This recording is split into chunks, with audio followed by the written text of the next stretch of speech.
Bismillahirrahmanirrahim. Assalamualaikum warahmatullahi wabarakatuh.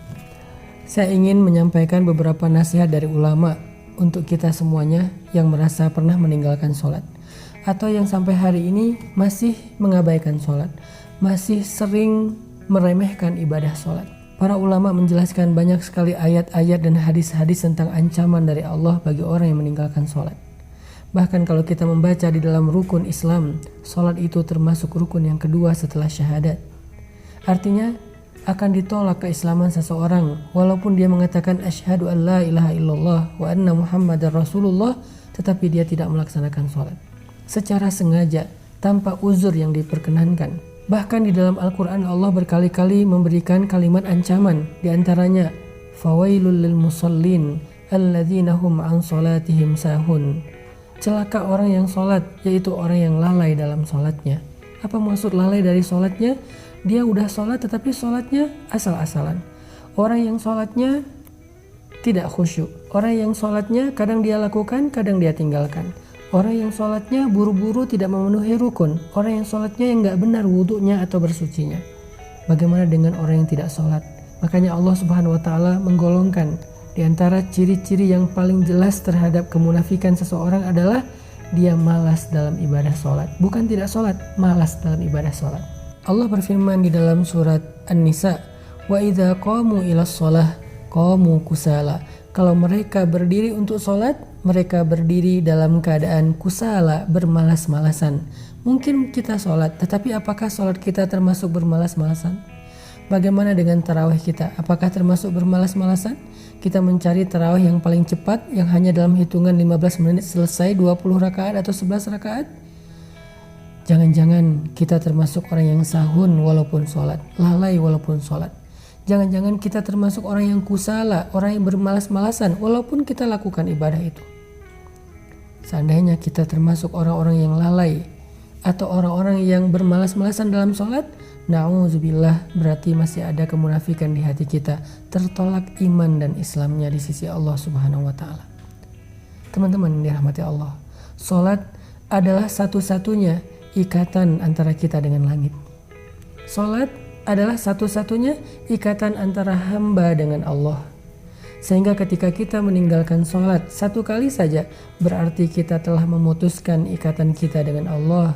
Lalu bagaimana kita akan mendapatkan pertolongan Allah ketika kita butuh, sementara kita gak punya ikatan apa-apa dengan Allah?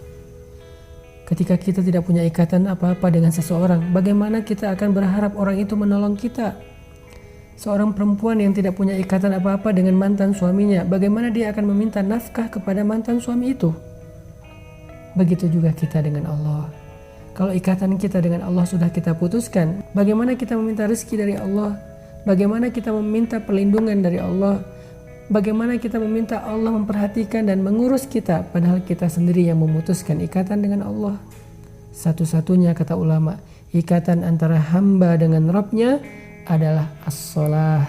Siapa yang meninggalkan sholat secara sengaja tanpa alasan yang dibolehkan oleh agama, berarti dia telah memutuskan urwatul wuthqa, ikatan dengan Allah Subhanahu wa Ta'ala. Bahkan para ulama sampai berpendapat, seandainya seseorang meninggalkan sholat sampai akhir hayatnya, maka ketika dia meninggal, dia tidak boleh dikuburkan di kuburan kaum muslimin. Dia tidak boleh disolatkan oleh ulamanya kaum muslimin, kecuali hanya oleh keluarganya sendiri. Bahkan ketika dia masih hidup, jika dia tidak melakukan ibadah sholat secara sengaja dalam waktu yang lama, maka ulama mengatakan istrinya harus meminta cerai kepadanya. Seandainya dia suami itu harus menceraikan istrinya. Kenapa? Tidak halal bagi seorang perempuan mukminah menikah dengan laki-laki yang meninggalkan sholat. Ini menunjukkan sebagian ulama berpendapat orang yang secara sengaja meninggalkan sholat, maka dia telah murtad dari Islam. Walaupun ini bukan pendapat semua ulama, tetapi ini menunjukkan betapa bahayanya meninggalkan sholat. Nanti di akhirat, sholat adalah amal pertama yang akan ditanya oleh Allah.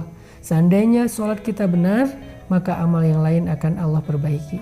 Tetapi seandainya sholat seseorang itu rusak, maka semua amal yang lain akan ikut rusak bersama dengannya. Sholat, sesuatu yang gak bisa kita abaikan apapun alasan kita. Kita boleh tidak membayar zakat kalau tidak mampu. Kita boleh gak haji kalau tidak mampu. Kita boleh gak puasa kalau tidak mampu dengan cara diqadha atau bayar fidyah. Tapi kita tidak bisa meninggalkan sholat. Karena jika kita tidak bisa melakukan tepat waktu, karena lagi musafir, kita bisa menjamak. Tidak bisa melakukannya di masjid, karena ada uzur-uzur tertentu, hujan, badai, dan seterusnya, melakukannya di rumah. Tidak bisa melakukan secara berdiri, bisa duduk atau berbaring. Tidak ada alasan meninggalkan sholat, saking pentingnya ibadah ini. Allah gak mau kita memutuskan Allah. Orang yang meninggalkan sholat, berarti dia telah memutuskan hubungannya dengan Allah. Apa rasanya diputuskan? Tanpa alasan. Kita udah baik kepada seseorang, kita perhatian kepada orang itu, kita berkorban kepada orang itu, kita memberikan semua hak orang itu.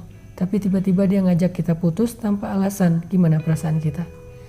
Begitulah perasaan Allah ketika hambanya memutuskan hubungan dengan Allah dengan cara meninggalkan ibadah sholat.